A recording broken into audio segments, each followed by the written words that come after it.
Oke, Assalamualaikum warahmatullahi wabarakatuh. Selamat malam kepada yang terhormat Ibu Pinkan. Eh, Kami dari kelompok 7 ingin menyampaikan presentasi kami tentang laporan praktikum alignment horizontal dan vertikal, serta perencanaan kekerasan jalan. Kelompok kami terdiri dari Evelyn Tisa Oswandi, Gofar Rahim Azadirah Tardi, Alivia Khairunsyah, Faikotul Mahimah, Muhammad Farhan, dan saya sendiri Muhammad Mursyid dan Farhani.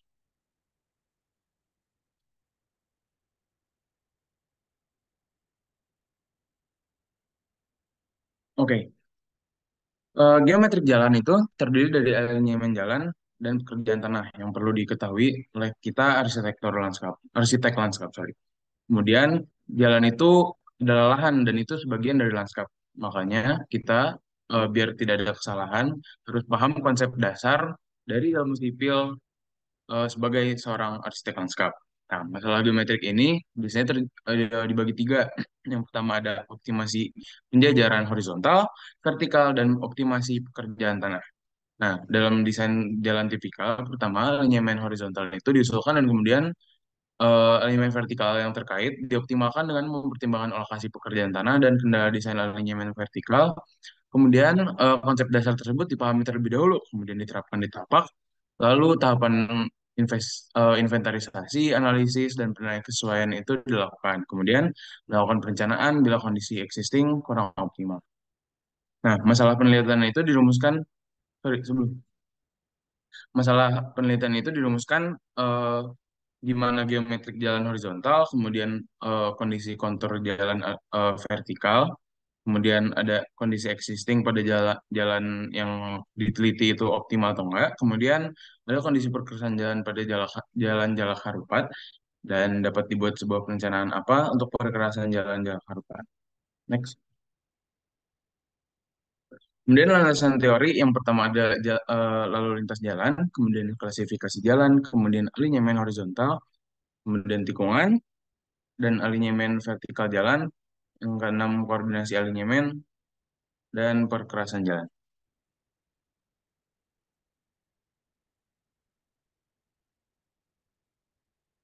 Next.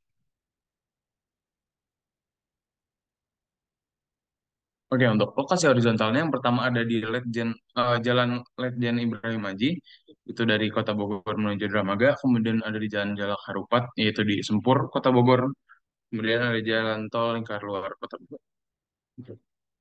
Sorry.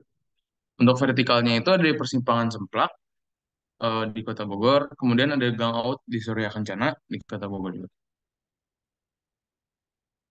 Oke, untuk alat dan bahannya, untuk alinyemen horizontal, kita menggunakan AutoCAD untuk inventarisasi, analisis, dan visualisasi. Kemudian Google Maps dan Google Earth sebagai inventarisasi dan analisis. Untuk alinyemen vertikal, kita menggunakan Clinometer, Google Maps, dan Google Earth sebagai inventarisasi dan analisis. Kemudian untuk pekerjaan jalannya, AutoCAD itu sebagai visualisasi dan buku sebagai alat inventarisasi. Baik, selanjutnya adalah inventarisasi. Pertama ada untuk Jalan Lejen Ibrahim Aji yang merupakan jalan kolektor primer menghubung Kota Bogor dan Kecamatan Dramaga. Memiliki lebar jalan 5 meter, kecepatan maksimal 60 kilometer per jam, dan panjang tikungan 123,5.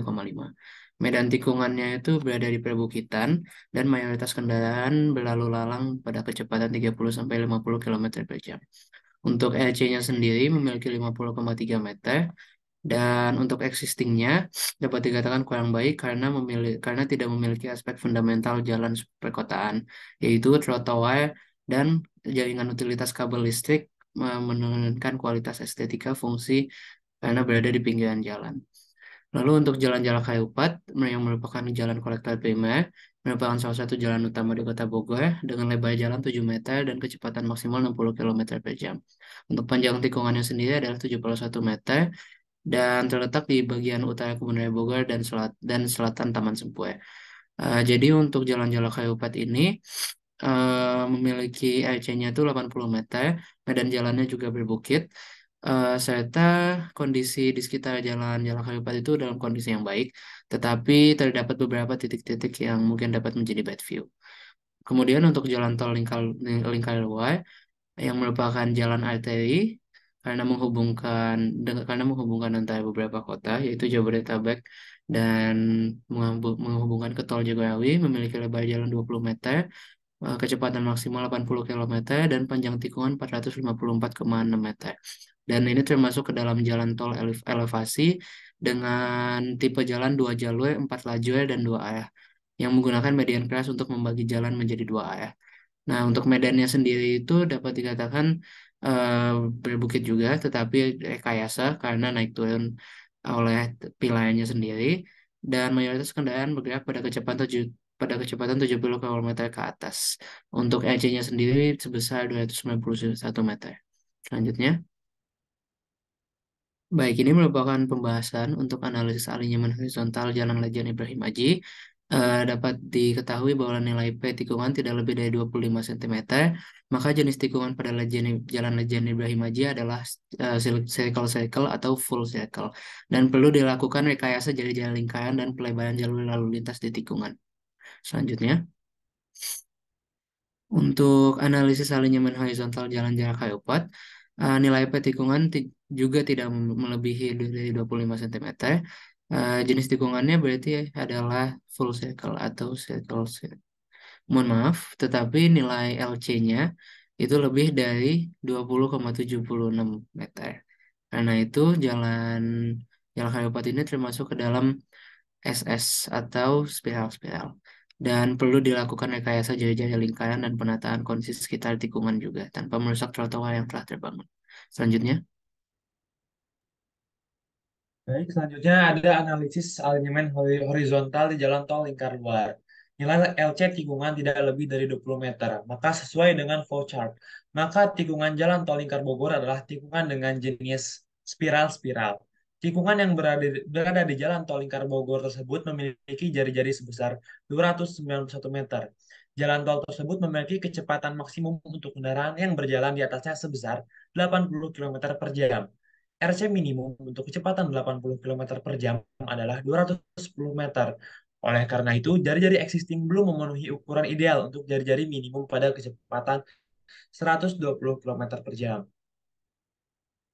Selanjutnya ada perencanaan di Jalan Letjen Ibrahim Aji. Jalan ini direncanakan sebagai jalan spiral-spiral sehingga dibutuhkan variabel XS, YS, Theta S. Dan yang diketahui pertama kali adalah kecepatan rencana, terus jari-jari yang direncanakan, dan LS yang sesuai flowchart. XS didapatkan 49,83 meter, YS didapatkan 3,09, dan theta spiral didapatkan 10,61. Kemudian diperoleh TS sebesar 108,18, ES sebesar 24,24. Selanjutnya diperoleh juga P sebesar 0,77, K sebesar 24,98 dan TKC sebesar 41,78 dan LC sepanjang 98,44 sehingga diperoleh gambar jalan seperti yang ditampilkan pada presentasi.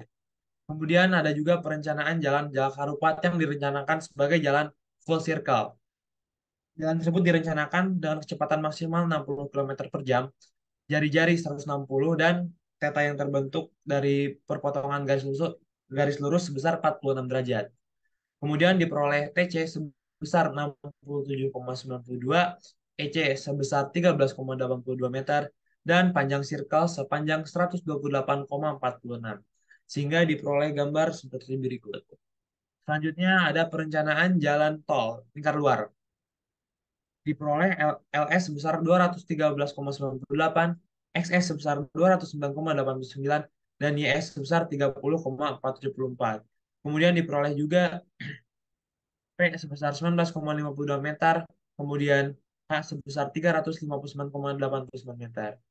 Dan diperoleh juga TS sebesar 190,88 meter dan ES sepanjang 35,8 meter. Sehingga diperoleh perencanaan gambar jalan seperti berikut.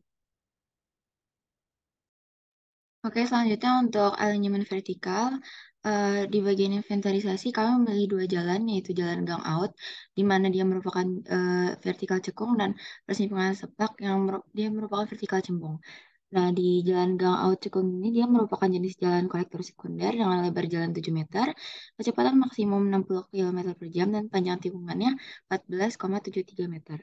Nah, di jalan gang out ini, berdasarkan pengukuran dengan alat klinometer, kedua landai memiliki nilai +2 dan +3,5 dengan kecepatan rencana 60 km per jam.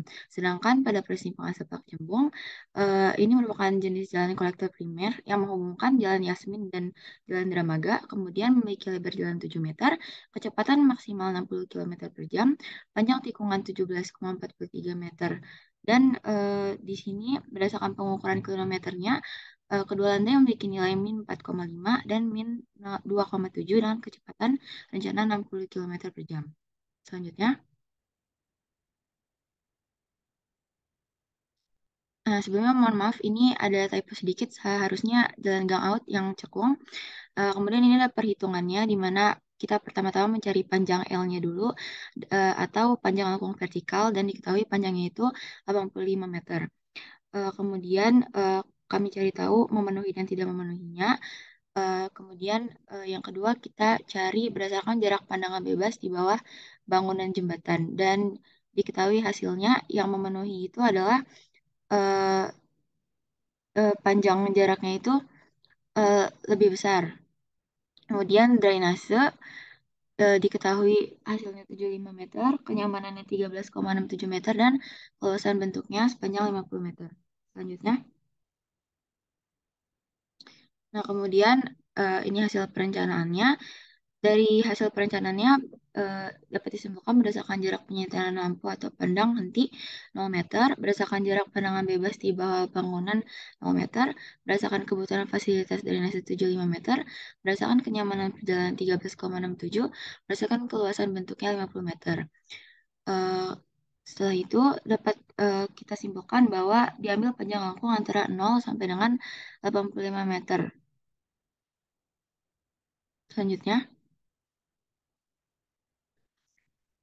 ini untuk perencanaan yang gang out. Untuk perhitungannya, pertama mencari panjangnya dulu, kemudian sama seperti yang tadi, kita dapatkan hasil 85 meter, kemudian yang memenuhi itu yang 0 meter, kemudian berdasarkan jarak pandang mendahului, yang memenuhi itu 262,5 meter, kemudian dari drainasenya 90 meter, dan berdasarkan itu bahwa kenyamanan perjalanan itu 50 meter.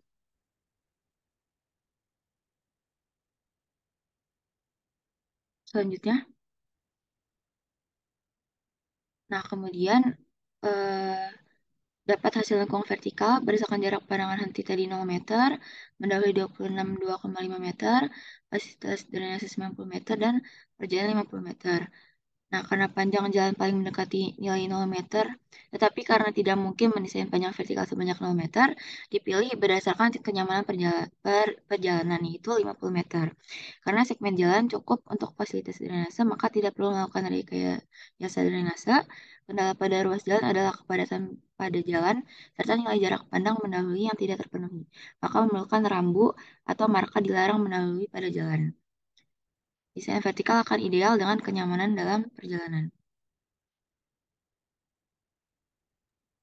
Kemudian pembahasan selanjutnya dilakukan perencanaan perkerasan jalan di Jalan Jalak Harupat dengan data primer sebanyak kendaraan ringan 2 ton sebanyak 1.161 kendaraan, bus 3 ton sebanyak 15, truk 8 ton sebanyak 5, truk 18 ton sebanyak 3, dengan LHR 2023 sebanyak 1.184. Dan kemudian dilakukan pertumbuhan lalu lintas untuk 10 tahun sebesar 18%, 15 tahun sebesar 7%, dengan 20 tahun sebesar 6%. Kemudian bahan-bahan perkerasan yang dijadikan untuk rencana perkerasan jalan yaitu alas butak, batu pecah, dengan sirtu.